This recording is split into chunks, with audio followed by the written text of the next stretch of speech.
এই মুহূর্তে ঢাকা বিশ্ববিদ্যালয়ের শারীরিক শিক্ষা কেন্দ্রে আছেন রিপোর্টার আসিফ মোহাম্মদ সিয়াম। সরাসরি যাচ্ছে তার কাছে।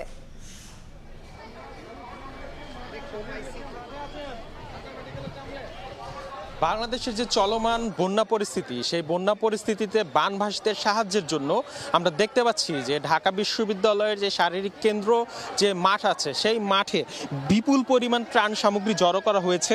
এখানে দেখা যাচ্ছে যে স্কুল, কলেজ, বিশ্ববিদ্যালয়ের শিক্ষার্থীরা এখানে তারা স্বেচ্ছাসেবী হিসেবে তারা প্রচুর পরিশ্রম করে যাচ্ছেন ত্রাণ সংগ্রহ করাতে, এবং সেই ত্রাণ যাতে বানভাসীদের কাছে সুশৃঙ্খলভাবে পৌঁছে যায় সেই কাজেও তারা রাত দিন এক করে এখানে কাজ করে যাচ্ছেন। এখানে সাধারণ মানুষ থেকে শুরু করে অর্থাৎ যে যা পারে সেইভাবেই এসে এখানে ত্রাণ জমা দিচ্ছেন। বিভিন্ন যেই ইন্ডাস্ট্রিয়ালিস্ট যে কোম্পানিগুলো আছে সেখান থেকেও ত্রাণ আসছে। আমরা দেখতে পাচ্ছি যে রিকশায় করে, ট্রাক ভর্তি, কিংবা কেউ হাতে করে যা পারছেন সবই এখানে জড়ো করছেন। আমরা যতটুকু জানতে পেরেছি যে এখন তারা শুধুমাত্র আর্থিক সহায়তা এবং ওষুধপত্র যদি কেউ দিতে চান শুধুমাত্র সেই সহায়তাগুলোই নিচ্ছেন, বাদ বাকি তারা আপাতত দেওয়ার জন্য নিরুৎসাহিত করছেন।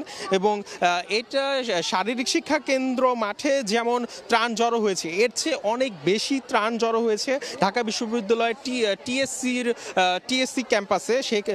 সেখানে যেহেতু আর ত্রাণ রাখার জায়গা ছিল না, সেই জন্য এখানেও কিছু ত্রাণ তারা এনে জড়ো করছেন।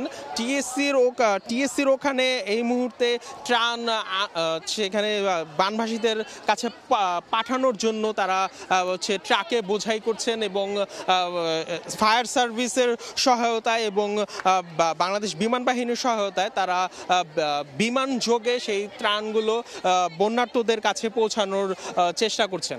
তো আমরা যতটুকু জানতে পেরেছি যে গতকালকে তাদের 2,25,00,000 টাকার মতো ত্রাণ তারা পেয়েছেন, এবং আজকে তারা এখন পর্যন্ত কতটুকু ত্রাণ পেয়েছেন এই ব্যাপারে তারা জানিয়েছেন যে সন্ধ্যায় তারা একটি ব্রিফিংয়ের মাধ্যমে আমাদেরকে জানাবেন যে ঠিক কতটুকু ত্রাণ তারা পেয়েছেন। আমরা দেখতে পাচ্ছি যে তারা খুব সুশৃঙ্খলভাবে এখানে ত্রাণ আনলোড করছেন এবং ত্রাণ এখানে তারা জড়ো করছেন।